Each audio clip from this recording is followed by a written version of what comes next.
Санжыра радиосунда жаңы долбоор «Шам чырак». Ар жекшембе түнкү саат 9-дан 11-ге чейин. Санжыра менен көңүлүңдү тазарт да дилиңди байыт. Акутагава Рюноске, мандариндер. Которгон Назгүл Осмонова.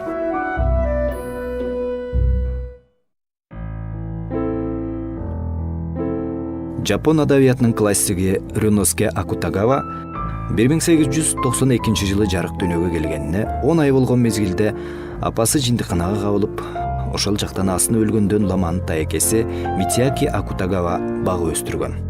Митияки өз канынан бала көрбөй өткөндүктөн Рюноске таятасынын фамилиясына каттатылып калган. 1913 жылы Токио университетинин англис тили факультетине өтүп, достор менен бирге Синситё адабий журналын чыгарууга катышып жүрүп, өзүнүн эң алгачкы чал аттуу аңгемеси жарыяланган.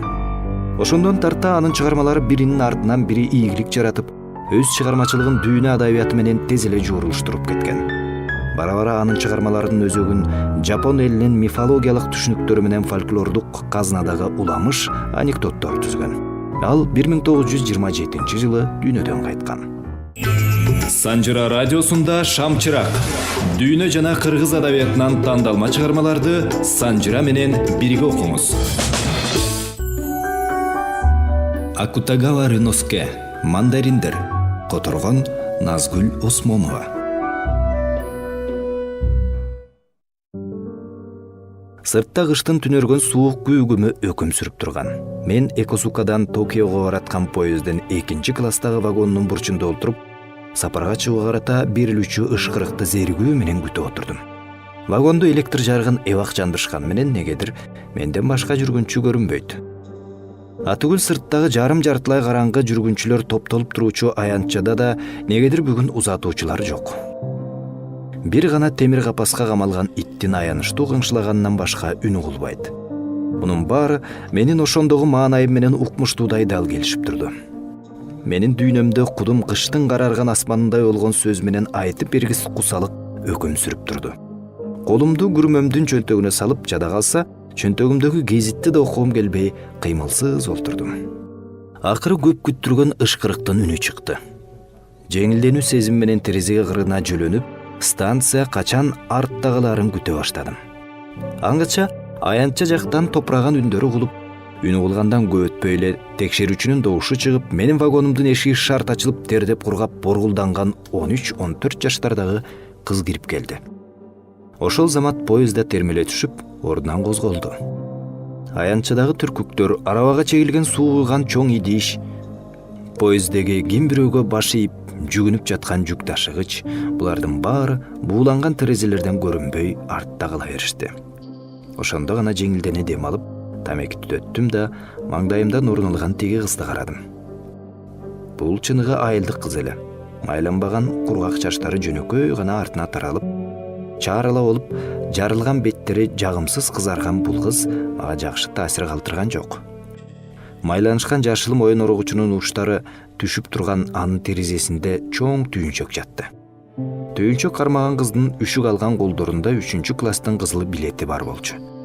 Мага анын эркектикиндей болгон жүзү жаккан жок. Андан сырткары кыздын кир кийими да жагымсыз эле. Рухеш бүгүнкү замандын интернет сайты. Андан кыргыз жана дүйнө жазуучулардын классикалык чыгармаларын окуй аласыз. Ошондой эле өз эне тилинде ою жатык, тили жетик келечек муунду тарбиялайлы десеңиздер, Рухеш сайтынан дүйнө эл жомокторун өспүрүмдөр үчүн окуп бериңиздер. Интернет айдыңынан Рухеш чекит кейжи дарегинен табасыздар. Андан ары анын 3 класс менен 2 класстын айырмасын билбегендиги кыжырымды келтирди. Андыктан тамекини бурулдатып бул кыздын бар экендигин да унутууну чечип, эриккендиктен гезит бетин ачтым. Аңгыча терезеден гезит беттерине түшүп турган жарык электр жарыгын айлана даана көрүнө түштү. Сыягы поезд Экосука жолундагы сандаган туннелдердин биринчисине кирди көрүнөт. Электр жарыгы түшүп турган гезит беттерине көз жүгүрткөнүм менен дүйнөдө болуп жаткан нерселер менин кусалыгымды тарката алмак эмес. Тынчтык келишимдерин түзүү маселелери, жаңы үйлөнгөндөр, дагы жаңы баш кошкондор, аткамнерлердин пара алгычтыгы, ким бирөө каза тапкандыгы тууралуу кабарлар. Поезд туннелге кирүү менен артка карай багыт алынгансыган таң карларлык табышмак сезимдерге чулганып, бир беттен бир бетке көз жүгүртүп отурдум. Бирок чындыгында ушул убакыт ичинде маңдайымда маанайы сүйкүмсүз, бактысыз кыз отурганы эсимден чыкпай койду. Мына бул поезд, мына бул айылдык кыз аз келгенсип могу тажатма макалларга толгон кезип, булардын баары бир өңчөй кунарсыз, түшүнүксүз адам турмушунун символу эмне? Баардыгы мен үчүн маанесиз сезилип, окулуп бүтө элек гезитти ыргытып жиберип, кайрадан терезе кырына жөлөнүп көздөрүмдү жуумп, термелейип бараттым. Арадан бир нече мүнөт өттү. Капыстан ким бирөө чочутуп жибергенсип, аргасынан алдыга обула бердим. Көрсө тиги кыз ордунан билгизбей туруп, менин жаныма туруп алып, терезени ачмакчы болуп калыптыр. Бирок терезенин оор капкактарына каруусу жетпеди. Секелектин жарылган беттери огойдор кызарып, терезени ачмакчы болуп, мурдун тартып күшүлдөп атты. Албетте бул менин боорумду оорутtu. Бирок терезеден көрүнгөн дөбөлөрдүн боорундагы кургаган чөптөрдүн өңү дагы бир туннель жакындап калгандан кабар берип турду. Ошого карабастан, эмнеге экени белгисиз, тиги кыз жабык терезени ачмакчы болгон аракетин токтотподу. Мен муну болбогон кылык катары бааладым. Жан дүйнөмдүн тереңиндеги кандайдыр бир өзүмдө да түшүнүксүз катаалдык менен тиги кыздын үшүгөн колдору айнекти ача албай аткандыгын кайдыгер эртиктеп турдум. Кыздын терезени ача албай коюшун кааладым. Бирок капыстан поезд кулак тундурган ачуу дабышы менен туннелге кирип келди да, тиги кыз ача албай аткан терезе өзүнөн өзү ачылып кетти. Ошол замат төрт бурчтук тешиктен туннелдин күйгөн, көмүр жыттанган абасы вагондун ичине толуп кетти. Тамак оорусунан жабыркап жүргөн жаным ачуу түтүндөн катуу жөтөлүп, жүз арчым менен оозумду жапканга да үлгүрбөй калдым. Кыз болсо мага көңүл буруп да койбостон, чачтарын уйпаланган шамаалга карабастан, айнектен башын чыгарып, поездин алды жагын тиктеп баратты. Түтүн менен электр жарыгына бөлөнгөн кызды карап турдум. Эгерде терезе жак капыстан агара баштап, ал жактан жер, чөп, суу жыттанган таза аба кирип келбегенде жөтөлөм, басылар замат бул бейтааныш кызды катуу тилдеп, терезени кайра жаап коймокмун. Бирок поезд эбак туннелден чыгып, 2 капталын кургак чөптөрү бар тоолор курчаган, жакырчылыкта жашаган айыл аймагына келип калган эле. Акутагава Реноске, Мандариндер, которгон Назгүл Осмонова. Тегеректин баарынан камыш жана черепица менен жасалган там үстүлөрү көрүнөт. Поезд туннелден чыгары менен шлагбаумдун жанында катар тизилип турушкан 3 эркек баланы көрдүм. Үчөө тең тандалып алынгансып, же тиги түнөргөн асман жалпайта баскансып, бойлору кыска эле. Алардын кийген кийимдери да айланып тегерекке үндөшүп, боп-боз болчу. Жандарынан өтүп бараткан поездден көздөрүн албай турушкан тигилер, поезд көрүнгөндө баары бир мезгилде колдорун көтөрүштү да, алсыз наристе үндөрү жетишинче өздөрүнө гана белгилүү тил менен кыйкырып турушту. Ошол замат белине чейин терезеден чыгып алган кыз үшүк баскан колдорун айнектен чыгарып, абада бир немени айландыргандай болду эле, тиги балдардын үстүнө бир нече мандарин учуп баштады. Күндүн жарык нурларындай болгон мандариндердин алтын түсүнөн жүрөгүм дирилдей түштү.